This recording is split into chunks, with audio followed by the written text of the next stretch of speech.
Bienvenue. Aujourd'hui, je ne vais pas passer par 4 chemins. Je pose la question qui fâche. Est-ce que l'école a le droit de rentrer dans l'intimité de nos enfants pour leur enseigner la sexualité? Ce podcast, c'est un appel à la conscience face à ce que je considère comme une violence silencieuse faite à l'innocence.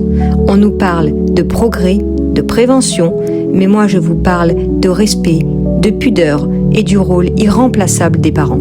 Ce n'est pas parce que certains parents délaissent leur rôle qu'on doit le confisquer à tous.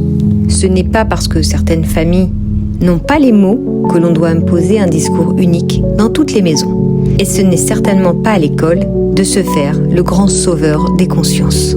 L'éducation sexuelle est un sujet intime, profond, qui touche au corps, à l'âme, à la pudeur, à la conscience de soi. Ce n'est pas un chapitre de biologie comme un autre. C'est une parole qui ne peut jaillir que dans un espace d'amour, de confiance, de respect et de connaissance de l'enfant. Et cet espace, c'est la famille. L'école, déjà lourdement chargée de programmes, de normes, de protocoles, et dont la notoriété n'a rien de glorieux cette dernière décennie, s'autorise aujourd'hui à pénétrer l'un des liens les plus sacrés, la famille. Sous prétexte de prévention ou de modernité, on installe une parole froide, souvent déconnectée, parfois choquante, dans des esprits en construction, dans un monde dépourvu de valeurs.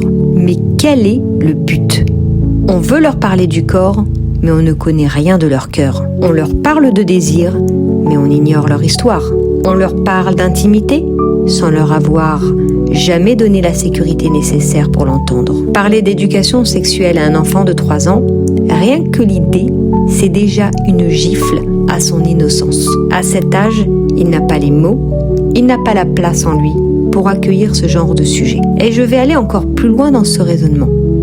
Venir sans invitation, déposer dans son esprit des images et des mots qui n'y étaient pas, c'est rompre quelque chose de précieux. C'est une intrusion, une violence silencieuse. Oui, le mot est fort, mais c'est une forme de viol mental, car on impose une vision qui ne lui appartient pas. On force l'ouverture d'une porte qu'il n'a pas choisi d'ouvrir. La pudeur dans la Torah n'est pas un détail, c'est un art. C'est le respect profond de l'âme, de l'œil, de l'imagination. C'est transmettre avec noblesse sans montrer ce qui détruirait l'innocence. Ce que l'enfant voit imprime sa mémoire et on ne joue pas avec cela. Alors non, ce n'est pas à l'école de faire cela. Ce n'est pas son rôle. Ce n'est pas son enfant.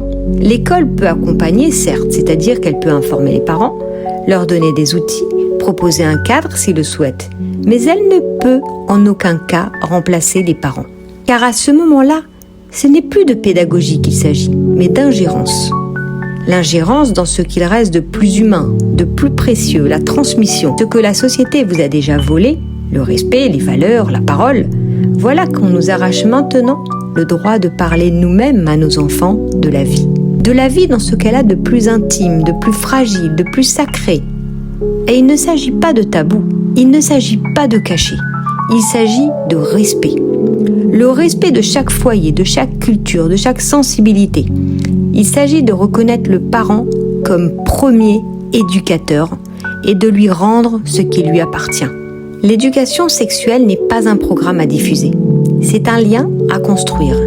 Et quand on en fait une politique scolaire, on brise ce lien. On piétine ce qu'il reste de verticalité entre générations. On fabrique une société sans repères, sans pudeur, sans âme. Et nous disons non. Non à cette intrusion. Non à cette violence sourde. Non à ce prétendu progrès qui efface les racines.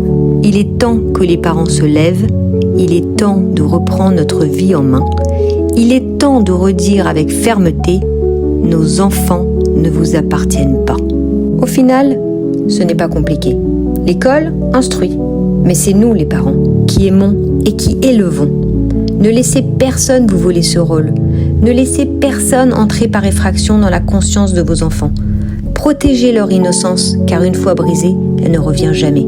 Soyez forts, soyez fiers, et n'oubliez jamais, ils sont à vous.